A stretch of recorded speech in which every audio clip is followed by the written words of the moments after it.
मेरे सभी प्यारे साथियों को मेरा प्यार भरा नमस्कार। और आज की वीडियो में हम लोग डिस्कस करेंगे लिटरेरी टर्म। अगर हम लिटरेरी टर्म की बात करते हैं तो ध्यान बनाए रखना, ठीक है। 1 से लेकर के 200 तक, 1 से लेकर के 200 तक के लिटरेरी टर्म हम लोग डिस्कस कर चुके हैं, ठीक है। आज की वीडियो में हम लोग डिस्कस करेंगे 200 से आगे। तो चलो सबसे पहले 200 नंबर का क्या है, 8 एग्जिट्स। पहले क्वेश्चन को अगर अच्छे से समझ लिया ना तो आंसर अपने आप समझ आ जाएगा। हमने क्या कहा दोस्तों, अगर क्वेश्चन को अच्छे से समझ लिया आंसर अपने आप समझ आएगा। आर्ट का मतलब होता है दोस्तों कला। कला एग्जिट करती है फॉर द सेक आपके वास्ते, इट्स ब्यूटी अलोन, सिर्फ अपनी सुंदरता के वास्ते, अपनी कलात्मकता के वास्ते। And that it need serve, इसको सर्व करने की जरूरत नहीं है। No political didactic or other purpose. मतलब दोस्तों इसका ये हुआ कि ये जो हमारा सौंदर्यवाद होता है, ये जो हमारा कला होती है, कला केवल अपनी सुंदरता के लिए मौजूद है और इसके लिए किसी राजनीतिक यानी कि नो पॉलिटिकल, डिडक्टिक का मतलब होता है दोस्तों उपदेशात्मक, और अदर पर्पज या अन्य उद्देश्यों की जरूरत नहीं है। तो इसके लिए किसके लिए दोस्तों, कला के लिए। इसके लिए किसके लिए, कला के लिए किसी राजनीतिक, उपदेशात्मक या अन्य उद्देश्य की आवश्यकता नहीं है। यह निम्नलिखित में से फिर आगे कहा गया this is an exclusive feature. Exclusive का मतलब लिख लो दोस्तों महत्वपूर्ण, महत्वपूर्ण फीचर है। फीचर का मतलब होता है दोस्तों एक्सक्लूसिव फीचर, महत्वपूर्ण विशेषता है, महत्वपूर्ण विशेषता है। Of which of the following movement, of which इनमें से कौन सी, फॉलोइंग जो नीचे दिए गए, मूवमेंट्स का मतलब आंदोलन, जो नीचे 4 आंदोलनों के नाम दिए गए हैं, जो नीचे 4 आंदोलनों के नाम दिए गए हैं, इन चारों आंदोलनों में से ये जो ऊपर लिखी गई विशेषता वो किस आंदोलन की है। तो एस कौन से बी वाला ऑप्शन हमारा सही होगा, एस्थेटिक यानी कि एस्थेटिसिज्म मूवमेंट, जिसको हम एस्थेटिक मूवमेंट के नाम से भी जानते हैं, एस्थेटिक मूवमेंट के नाम से भी जानते हैं। एस्थेटिक मूवमेंट का मतलब होता है दोस्तों जो कला, आर्ट फॉर आर्ट सेक, ठीक है, यानी कि art exit for the sake of its beauty alone. Answer देखो, इसको जरा पढ़ोगे तो और अच्छा समझ आएगा। एस्थेटिसिज्म या इसका दूसरा नाम है दोस्तों एस्थेटिक मूवमेंट, बाज आ यूरोपियन फिनोमिना। ये क्या था, एक यूरोपियन फिनोमिना था। ये क्या था मेरे दोस्तों, एक यूरोपियन फिनोमिना था, यानी कि एक यूरोपियन परिकल्पना थी during the latter part of 19th century, 19th century के अंत में। Add its date had its chief headquarter, और इसका जो चीफ हेडक्वार्टर था वो कहाँ था, फ्रांस में था। किसका, एस्थेटिसिज्म मूवमेंट का या एस्थेटिक मूवमेंट का। एन एक्सक्लूसिव फीचर इसका ऑफ दिस मूवमेंट, इस मूवमेंट का महत्वपूर्ण विशेषता दोस्तों कौन सी है, वो ये वाली है। 2-3 बार इसको पढ़िएगा अपने आप याद हो जाएगी। Art exist for the sake of its beauty alone and that it need serve no political, didactic, उपदेशात्मक और अदर पर्पजेस। बोलो क्लियर हो गया। अगला क्वेश्चन पूछा गया अ डिबेस्ड फॉर्म। डिबेस्ड का मतलब होता है दोस्तों बिगड़ा हुआ, डिबेस्ड का मतलब होता है मेरे साथियों बिगड़ा हुआ रूप। फॉर्म मीन्स रूप ऑफ ट्रेजेडी, ट्रेजेडी का बिगड़ा हुआ रूप इज नोन एज जाना जाता है तो मेलोड्रामा। किस नाम से जाना जाता है दोस्तों, मेलोड्रामा। और कॉमेडी का बिगड़ा हुआ रूप क्या, किस नाम से जाना जाता है, फार्स। ध्यान रखना, कॉमेडी का बिगड़ा हुआ रूप फार्स, जिसे हम स्वांग भी कहते हैं, जो हमारे गांव देहात में बहुत अच्छे से खेला जाता है। काहे को स्वांग कर रहे हो, तो स्वांग दोस्तों, ठीक है। तो इसको जरा आप पढ़ करके देख लीजिएगा। उन्होंने कहा मेलोड्रामा, मेलोड्रामा बाज मीन्स है क्या है, एक डिबेस्ड फॉर्म है ऑफ ट्रेजेडी, ट्रेजेडी का। As farce may be considered the coarser form of comedy, ठीक है। तो दोनों को समझिएगा। एक अगला 202 नंबर पे दोस्तों क्वेश्चन आया है और ये क्वेश्चन इंपॉर्टेंट क्वेश्चन है, देखिएगा, ठीक है। डोरियन और पिंडारिक, यहाँ पे दो की बात की, डोरियन ओड और Pindaric ode are the type एक प्रकार है आप फाउंड इन ग्रीक लिटरेचर, जो कि ग्रीक लिटरेचर में ये हैं क्या, तो दोस्तों ये ओड्स हैं। क्या है मेरे दोस्तों, ये ओड्स हैं। ठीक है, डोरियन ओड होता है और पिंडायरिक ओड होता है। पिंडायरिक ओड जो होता है वो डिवाइड होता है स्ट्रॉफ, एंटी स्ट्रॉफ और इपोड में, स्ट्रॉफ, एंटी स्ट्रॉफ और इपोड में। ठीक है, are type of odes found in Greek literature, जो कि ग्रीक लिटरेचर। ठीक है, Pindaric ode is known as regular ode. अब यहां से ये नोट करने वाला पॉइंट है साथियों कि जो पिंडारिक ओड होता है उसको हम रेगुलर ओड के नाम से भी जानते हैं। इन इंग्लिश में it is close imitation of Pindar's form. ठीक है, द डोरियन और द डोरियन फॉर्म, जो डोरियन ओड है, is more usually known as the Pindaric ode. इतना क्लियर हो गया। The Dorian ode is also called form of the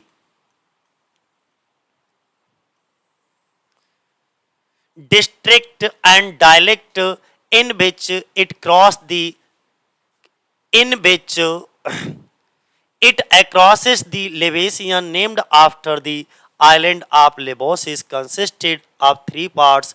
और ये इसके 3 पार्ट्स आप ध्यान बनाए रखना। कौन सा, स्ट्रॉफ, एंटी स्ट्रॉफ और तीसरा जो है वो कौन सा है हमारा, इपोड। इपोड। अगला 203 नंबर पे देखो, 203 नंबर पे आज की वीडियो में बस 15 एमसीक्यू जितनी देर में फिनिश हो जाए हमारे लिटरेरी टर्म, बस उतना जल्दी फिनिश कर देंगे, क्योंकि हर एक वीडियो 15 लिटरेरी टर्म की है। इट वाज थॉमस बट, ये कोई और नहीं बल्कि थॉमस बट और हेनरी हॉवर्ड का जिक्र हो रहा है यहाँ पर। इस लाइन में दोस्तों हम डिस्कस कर रहे हैं थॉमस बट और हेनरी हॉवर्ड, हु इंट्रोड्यूस, जिन्होंने इंट्रोड्यूस कराया टू इंग्लैंड के लिए the first half of the 16th century. अगर हम 16वीं शताब्दी के first half of the 16th century की बात करें तो इन्होंने किसको इंट्रोड्यूस कराया, तो भाई किसको इंट्रोड्यूस कराया, सोनेट। किसको, सोनेट को। ध्यान बनाए रखना, किसको भैया, सोनेट को। ठीक है, तो सर थॉमस बट और हेनरी हॉवर्ड ने, सर थॉमस बट और हेनरी हॉवर्ड ने थे जिन्होंने 16वीं शताब्दी के पहले भाग में इंग्लैंड को किससे परिचय कराया था, तो सोनेट से परिचय कराया था। तो बी ऑप्शन जरा आप इसके एक्सप्लेनेशन को देखिएगा और आनंद आएगा। Sir Thomas but was the first to write, जिन्होंने लिखने वाले पहले व्यक्ति थे जिन्होंने सोनेट को लिखा इन इंग्लैंड, इंग्लैंड में। It is Petrarchan form of sonnet, और ये कैसा, पेटार्कन सोनेट को लिखा था। और बट फॉलोज, यानी कि सर थॉमस बट ने भी इसको फॉलो किया। हिज ग्रेट कंटेम्प्रेरी, जो इनके बहुत ग्रेट कंटेम्प्रेरी थे, समकालीन थे, उन्हीं के समय में का रहने वाले समकालीन कंटेम्प्रेरी थे। कौन, अल ऑफ सर्रे और अथवा हेनरी हॉवर्ड आल्सो रोट, वो भी उस जमाने में सोनेट लिखा करते थे। So it was Thomas but and Henry Howard, और इसीलिए इन दोनों का नाम लिया जाता है इंग्लैंड में सोनेट को इंट्रोड्यूस कराने के लिए। किन दोनों का नाम, सर थॉमस बट और हेनरी हॉवर्ड का। ठीक है, मुझे लगता है आपको क्लियर हो गया होगा कि सर थॉमस बट ने इंग्लैंड में सोनेट लिखने वाले पहले व्यक्ति थे। ए सोनेट का पेटार्कन रूप है जिसको वाइट भी अनुसरण करते हैं, यानी कि उन्होंने भी पेटार्कन सोनेट में ही लिखना शुरू करा। उनके महान समकालिक जो कि अल ऑफ सर्रे थे, या उनको आप हेनरी हॉवर्ड भी कह सकते हो, उन्होंने भी सोनेट लिखे। तो ये थॉमस बट और हेनरी हॉवर्ड थे जिन्होंने सोनेट को इंग्लैंड में सबसे पहले पेश किया, सबसे पहले परिचय कराया।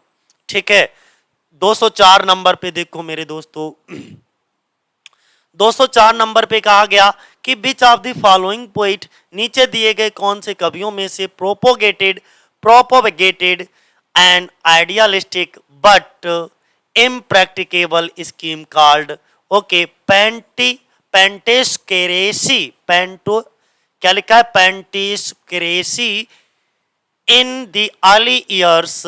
मतलब ये हुआ मेरे दोस्तों कि निम्नलिखित में से किस कवि ने प्रारंभिक वर्षों में एक आदर्शवादी लेकिन अव्यवहारिक, आइडियलिस्टिक का मतलब होता है आदर्शवादी, बट इम्प्रैक्टिकेबल अव्यवहारिक स्कीम कॉल्ड, और जिसको हम क्या कहते हैं कि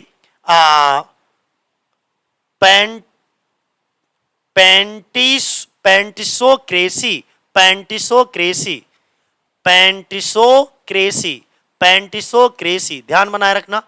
फिर मैं रिपीट कर देता हूं, pantisocracy in an early years. Okay, एक स्कीम थी जो कि पेंटिसोक्रेसी कहलाई, यानी कि योजना का प्रचार किया जिसे पेंटिसोक्रेसी कहा जाता है। एक बार फिर से पढ़ दें अच्छे से 204 को। निम्नलिखित में से किस कवि ने प्रारंभिक वर्षों में यानी कि शुरुआती समय में एक आदर्शवादी लेकिन अव्यवहारिक योजना का प्रचार किया? किसका? आइडियलिस्टिक बट इम्प्रैक्टिकेबल स्कीम का प्रचार किया, कॉल्ड, जिसको हम पेंटिसोक्रेसी कहते हैं, इन द अर्ली ऑफ ईयर्स। वो व्यक्ति कौन थे? तो एस.टी. कॉलरिज थे। वो व्यक्ति दोस्तों कौन थे? एस.टी. कॉलरिज। तो one of the more spectacular experiments to emerge from the early romantic movement. Okay, बाद द आइडिया ऑफ पेंटिसोक्रेसी। तो पेंटिसोक्रेसी का आइडिया विचार देने वाले व्यक्ति कौन थे? एस.टी. कॉलरिज थे। कौन थे? एस.टी. कॉलरिज।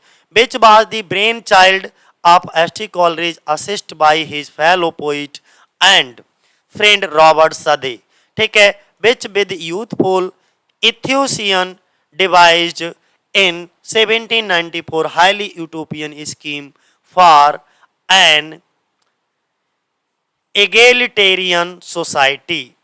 तो इसमें कहा क्या गया है जरा समझिएगा। शुरुआती रोमांटिक जितने भी हमारे शुरुआत के रोमांटिक आंदोलन चले, मूवमेंट से उभरने वाले अधिक शानदार प्रयोगों में से एक पेंटिसोक्रेसी का विचार भी था, जो एस.टी. कॉलरिज के दिमाग की उपज थी। कॉलरिज ने अपने साथी कवि, जिनका नाम था, इनके एक दोस्त थे रॉबर्ट साउदी, की सहायता की, जिन्होंने युवा उत्साह के साथ 1794 में एक समतावादी समाज के लिए एक अत्यधिक यूटोपियन योजना तैयार की। कैसे? ओके, एंग्लिटेरियन सोसाइटी का मतलब होता है समतावादी समाज के लिए यूटोपियन स्कीम को तैयार किया।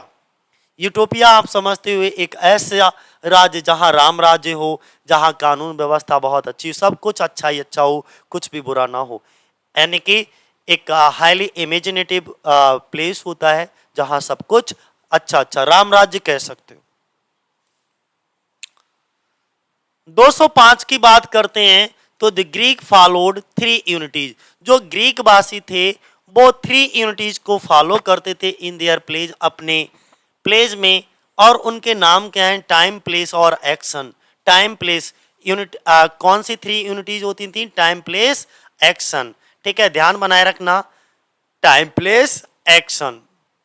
तो कौन सा ऑप्शन सही हो जाएगा दोस्तों? एक्शन, ए वाला। The principle of dramatic structure, अगर हम ड्रामेटिक स्ट्रक्चर के सिद्धांतों की बात करें तो unveiling time, place and action, Renaissance scholar attributed Aristotle with establishing the 3 unities the rule of construction of drama। ठीक है, यहां पर क्या हुआ था कि टाइम, प्लेस और एक्शन को प्रभावित करने वाली नाटकीय संरचना के सिद्धांत का पुनर्जागरण, यानी कि रेनेसां के विद्वान के नाटक के निर्माण के लिए 3 नियम का प्रतिपादित किया, और 3 नियमों का जो प्रतिपादित करने के लिए अरस्तु को जिम्मेदार ठहराया गया। ठीक है, 3 यूनिटीज बताई गई थी, टाइम, प्लेस और action. Action of time, time, place और एक्शन। इसके बाद एलेक्जेंड्राइन, देखो 206 पे एलेक्जेंड्राइन की बात करते हैं। A line of 6 iambic feet, okay, is found, पाई जाती है in which of the following stanza type of English poetry. तो स्पेंसेरियन स्टेंजा का नाम सुना होगा, जिसमें 8 + 1 का कॉम्बिनेशन, टोटल 9 लाइनें होती हैं। ठीक है, जो 8 लाइनें होती हैं वो आयम्बिक पेंटामीटर में लिखी जाती है, लेकिन जो नमी लाइन होती है वो आयम्बिक हेक्सामीटर में लिखी जाती है, जिसको हम एलेक्जेंड्राइन कहते हैं। क्या कहते हैं दोस्तों? एलेक्जेंड्राइन। तो एलेक्जेंड्राइन में 6 iambic फीट होते हैं, ध्यान बनाए रखना। Alexandrine is a verse line, 6 iambic feet होते हैं, या iambic हेक्सामीटर भी आप इसको कह सकते हो दोस्तों। इन द स्पेंसेरियन स्टेंजा में alexandrine is used in the final line, बिल्कुल फाइनल लाइन में, after 8 pentameter 5 iambic feet, okay lines. तो मैं तो पहले ही बता चुका हूं, जो 8 लाइनें होती हैं शुरुआत की वो आयम्बिक पेंटामीटर में होती हैं, लास्ट 9 आयम्बिक हेक्सामीटर में होती है, और इसी को हम एलेक्जेंड्राइन कहते हैं। 207 पे देखिएगा, 207 पे अगर हम बात करें, इट वाज एडवर्ड मार्स। ये कौन है? एडवर्ड मार्स हैं, हु क्वाइन द टर्म, जिन्होंने एक टर्म को क्वाइन किया इन 20th सेंचुरी, 20वीं शताब्दी में। 20वीं शताब्दी में बेटा एक यहाँ पर एडवर्ड मार्स का नाम दिया गया, जिन्होंने एक टर्म को क्वाइन किया था। और आपको एडवर्ड मार्स के द्वारा 20th सेंचुरी में क्वाइन किया गया टर्म पहचानना है, चारों में से कौन से टर्म को क्वाइन किया। तो एडवर्ड मार्स के द्वारा जो क्वाइन किया गया शब्द है, उस शब्द का नाम है जॉर्जियन पीरियड। तो the Georgian poetry, Georgian period is a term applied both the reigns in England of the successive George, ठीक है, and the reign of George fifth. तो जॉर्ज 1713 से लेकर 1830 तक, और जो जॉर्ज फिफ्थ का शासनकाल था वो 1910 से लेकर के 1936 तक। Edward Marsh coined the term 20th century. Edward Marsh ने 20वीं शताब्दी में एक टर्म क्वाइन किया था, क्या? The term Georgian poets usually to designate a group of writers in the latter era, okay, who named large in 4 anthologies entitled Georgian poetry, ठीक है, which were published by Edward Mars और between 1612 से 1622 में। उन्होंने क्या करा? सीधी सीधी बात कह दी यहाँ पर कि जॉर्जियाई अवधि एक ऐसा शब्द है जो लगातार जॉर्ज, जो कि इंग्लैंड के शासन किया, इसके बाद जो जॉर्ज फिफ्थ थे उन्होंने भी शासनकाल किया, जहां पर लागू होता है। अब तभी क्या हुआ, एक कवि थे जिनका नाम था एडवर्ड मार्स, ने 20वीं शताब्दी में इस शब्द को क्वाइन किया। ओके, जॉर्जियाई, वहां पर बहुत सारे जॉर्जियन पोइट थे। जॉर्जियन कवियों का शब्द आमतौर पर बाद के युग के लेखकों के एक समूह था, उसको नामित करने के लिए इस शब्द का यूज किया गया था, जो 1912 से 1922 के बीच में एडवर्ड मार्स द्वारा प्रकाशित उनकी 4 एंथोलॉजी थी जॉर्जियन पोइट्री में, जिसमें उसने इन शब्द को पब्लिश किया। 208 नंबर पे देखो एक शब्द आया है लायर, एनबीएस पीजीटी 2019 में, lyre after which lyric, okay, primarily a song is actually, क्या होता है? तो ये एक म्यूजिकल इंस्ट्रूमेंट होता है दोस्तों, बी ऑप्शन आपका सही हो जाएगा। ये एक लायर क्या होता है? जो लिरिक होता है ना, लिरिक गीत जो होता है वो लायर नामक इंस्ट्रूमेंट के साथ गाया जाता है। तो ये क्या है? एक म्यूजिकल इंस्ट्रूमेंट है मेरे दोस्तों। In the beginning the word lyric was used for any song meant to be sung with the lyre, okay, a stringed musical instrument. तो ये लायर शब्द क्या है? एक musical instrument known to the Greeks.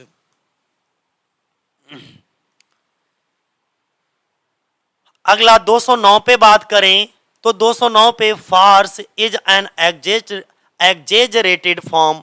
Fars जो है वो एक एग्जेजरेटेड, बड़ा चढ़ा करके एक डिवाइज्ड फॉर्म है of which of the following, किसकी? तो कॉमेडी की। फार्स जो है वो कॉमेडी का डिवाइज्ड फॉर्म है, एग्जेजरेटेड फॉर्म है। और मैंने बताया था ट्रेजेडी का डिवाइज्ड फॉर्म अभी अभी ऊपर हम लोगों ने डिस्कस किया था, मेलोड्रामा, ठीक है। ट्रेजेडी का डिवाइज्ड फॉर्म क्या होता है? मेलोड्रामा।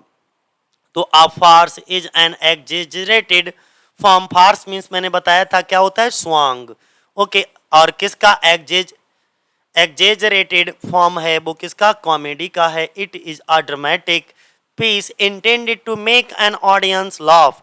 जब आप स्वांग को देखते हो ना, फार्स को देखते हो, एक कॉमेडी का भी एक बिगड़ा हुआ रूप है। यानी कि राजपाल यादव को देख लेना, नहीं तो कपिल शर्मा शो में डॉक्टर गुलाटी को देख लेना भाई साहब, ठीक है। तो ऑडियंस इससे को देख करके ऑडियंस क्या करते हैं? लाफ करते हैं। Relying less on plot and character than the exaggerated improbable situation. 210 पे बात करें अगर हम, 210 पे अगर हम बात करें तो quartos and folios, quartos and folios are term associated with, ये जो क्वार्टो और फोलियो जैसे टर्म किससे संबंधित हैं, तो किससे संबंधित हैं, ध्यान रखना, प्रिंटिंग एंड पब्लिकेशन से। प्रिंटिंग, जैसे विलियम शेक्सपियर के जो वर्क होते थे वो क्वार्टो और फोलियो फॉर्म में पब्लिश हुआ करते थे। तो ये जो दोनों टर्म है वो प्रिंटिंग और पब्लिकेशन से संबंधित हैं। यहाँ पे क्वार्टोज और folios are the term associated with the printing and publishing. Quarto a sheet folded, अब ये क्वार्टो क्या होता है, एक ऐसी सीट होती है जो फोल्डेड ट्वाइस into 4 leaves। और फोलियो क्या होता है, फोलियो एक लैटिन वर्ड है which means a leaf। okay, if the sheet is folded once as so as the form 2 leaves, जिसमें 4 पेजेस हो जाएंगे, book the book is a folio, और बुक जो होता है वो फोलियो फॉर्म में ही होती है। अगला 211 नंबर पे आइडेंटिफाई दी लिटरेरी मूवमेंट, आपको उस लिटरेरी मूवमेंट को आइडेंटिफाई करना है, पहचानना है, that attempt to relate are to industrialisation. ठीक है, उन्होंने क्या कहा, सीधी सीधी बात कह दी है कि भाई आपको उस साहित्यिक आंदोलन की पहचान करना है जो औद्योगिकीकरण से संबंधित होने का प्रयास करता है। किससे, इंडस्ट्रियलाइजेशन से संबंधित होने का प्रयास करता है। तो वो 4 ऑप्शन आपके सामने दिए गए हैं। कौन सा, बॉटिसिज्म। कौन सा है दोस्तों, बॉटिसिज्म। तो बॉटिसिज्म लिटरेरी एंड आर्टिस्टिक मूवमेंट था। तो अब ध्यान रखना, बॉटिसिज्म क्या है, एक लिटरेरी मूवमेंट या आर्टिस्टिक मूवमेंट है डेट फ्लोरेड इन इंग्लैंड। और ये मूवमेंट कब से कब तक चला था, 1912 से लेकर के 1915 तक। फाउंडेड बाय, और ये किसके द्वारा, लुइस के द्वारा इसको फाउंड किया गया था, यानी कि बायधम लुइस ने इसकी स्थापना की थी। और इसके बाद it attempts to relate art the industrialisation, the name vorticism was given, और ये जो नाम था बॉटिसिज्म वाज गिवन, ये दिया गया टू द मूवमेंट, इस मूवमेंट को, बाय एजरा पाउंड। अब यहाँ से ये इंपॉर्टेंट हो जाता है कि बॉटिसिज्म जो नाम दिया गया था इस आंदोलन के लिए जो नाम दिया गया था बॉटिसिज्म, वो किसके द्वारा दिया गया, तो एजरा पाउंड के द्वारा। कब, 1913 में।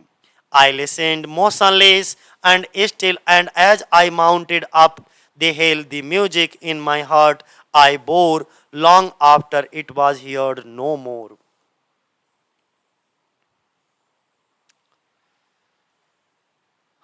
अब आगे देखो 212 की अगर हम बात करें, the rhyme of these consist of single stage syllable and it is called, ये एमपी पीजीटी 2018 में पूछा गया है। इन पंक्तियों में आपको क्या बताना है, क्या बताना है, देखिएगा, the rhyme of these lines, rhyme बताना है ऑफ दीज लाइन्स, इन पंक्तियों में, consist of single stress syllable, जिसमें सिंगल स्ट्रेस सिलेबल हो। ठीक है, इट इज कॉल्ड, ये कहलाता है। तो जिसमें सिंगल स्ट्रेस सिलेबल हो दोस्तों, वो मस्कुलिन राइम कहलाता है। क्या कहलाता है साथियों, मस्कुलिन राइम। ठीक है, the rhyme consist of a single stress syllable called masculine rhyme, जैसे स्टिल, हिल। ठीक है, अगला क्वेश्चन पूछा गया 213 नंबर पे, हु इंट्रोड्यूस, किसने इंट्रोड्यूस किया द टर्म रोमांटिक आयरनी को, रोमांटिक आयरनी को इंट्रोड्यूस करने वाला कौन व्यक्ति था, तो रोमांटिक आयरनी को इंट्रोड्यूस करने वाले कौन थे, फ्रेडरिच सैगल। कौन थे, फ्रेडरिच सैगल, ध्यान बनाए रखना। ठीक है, रोमांटिक आयरनी को शब्द किसने इंट्रोड्यूस किया, तो फ्रेडरिक सैगल। फ्रेडरिक सैगल ने रोमांटिक आयरनी, फ्रेडरिक सैगल ने दोस्तों इंट्रोड्यूस किया दी टर्म, और कौन से टर्म को, रोमांटिक आयरनी को। तो अगर क्वेश्चन पूछा जाए कि रोमांटिक आयरनी को इंट्रोड्यूस करने वाले व्यक्ति का नाम क्या है, तो आप तुरंत बता देना, फ्रेडरिक सैगल। अगला, चाहो तो आप इसको थोड़ा सा पढ़ भी सकते हो। ठीक है, the term is an attitude too detached, okay, skepticism adopted by an author toward his or her work, typically manifesting in literary self-consciousness and self-reflection। The concept of irony was originated with the German romantic writer and critic Karl Wilhelm Friedrich Hegel. Okay, Beffron's narrative poem Don John is a substantive exercise in romantic irony. ये इसका थोड़ा detail रूप है। आप 214 number पे देखो दोस्तों, who defines, कौन डिफाइन करता है मेटाफर को as the first of a 7 type of ambiguity. 7 type of ambiguity में कौन डिफाइन करता है? 7 टाइप ऑफ एम्बिग्यूटी में कौन डिफाइन करता है? तो बी। कौन सा? B, William Empson. William Empson. कौन? William Empson. ध्यान बनाए रखना, विलियम एप्सन। यहां से देखिएगा हमने क्या कहा, देखिएगा 7 टाइप ऑफ एम्बिग्यूटी की बात करते हैं तो study of its effect on English words is a work of literary criticism by William Empson which was first publish in 1930, जो सबसे पहली बार 1930 में पब्लिश हुआ। It was most influential critical work of 20th century, और ये 20वीं शताब्दी का सबसे ज़्यादा इन्फ्लुएंशियल क्रिटिकल वर्क था। The first of ambiguities is the metaphor. This concept is similar to that the metaphysical conceit. जो मेटाफिजिकल कंसीट होती थी उससे ये कॉन्सेप्ट बिल्कुल सिमिलर है। और आज की वीडियो का सबसे लास्ट क्वेश्चन देख लो, सबसे लास्ट क्वेश्चन देख लो दोस्तों आज की वीडियो का। उन्होंने कहा आइडेंटिफाई करना द फिगर ऑफ स्पीच, उस फिगर ऑफ स्पीच का in the line from Gray's elegy, जिसमें ग्रे की elegy the ploughman homeward, the ploughman homeward plods his weary way. ये थॉमस ग्रे की एक एलेजी है जिसका नाम है from an elegy written in a country churchyard. From an elegy written in a country churchyard, ठीक है, जो कि 1751 के आसपास आई थी। ठीक है, इस वहीं की ये लाइन ली गई है। तो उन्होंने ये पूछा है कि इसमें कौन सा फिगर ऑफ स्पीच यूज किया गया है? तो दोस्तों ट्रांसफर एपिथेट। क्यों यूज किया गया? ट्रांसफर एपिथेट क्या होता है? जैसे यहाँ पर जो एडजेक्टिव है बेरी, वो बे के आगे कभी रास्ते नहीं थकते, रास्तों पर चलने वाले लोग थकते हैं। और यहाँ पे क्या कह दिया? बेरी बे, थके हुए रास्ते। तो थका हुआ रास्ता नहीं होगा, थका हुआ कौन होगा? प्लोमैन होगा, वो किसान होगा जो उस रास्ते पर चल रहा होगा। तो इन्होंने उस एडजेक्टिव को ट्रांसफर करके कहाँ कर दिया? यहाँ पर। तो इसी को हम क्या कहते हैं? ट्रांसफर एपिथेट कहते हैं। तो ये 1751 के आसपास ये जो from an elegy written in a country churchyard है वो 1751 में पब्लिश हुई थी थॉमस ग्रे की। जरा पढ़ के देख लो। The ploughman homeward plods is weary way occurs in elegy written in a country churchyard. ये जो कि ये इनकी पर्सनल पोइम है, ध्यान रखना। और is a poem written by Thomas Gray published in 1751 में। ठीक है, it is transfer epithet figure of speech has been used. इसमें transfer epithet figure of speech का यूज किया गया है। In it an epithet is transferred from its proper word to another that is closely associated with it in the sentence. और अगले next बेटा अगली video में हम लोग डिस्कस करेंगे 216 से लेकर के 230 तक। ठीक है, 216 से लेकर के साथियों 230 तक। तो आज के लिए इतना ही। जय हिंद, जय भारत।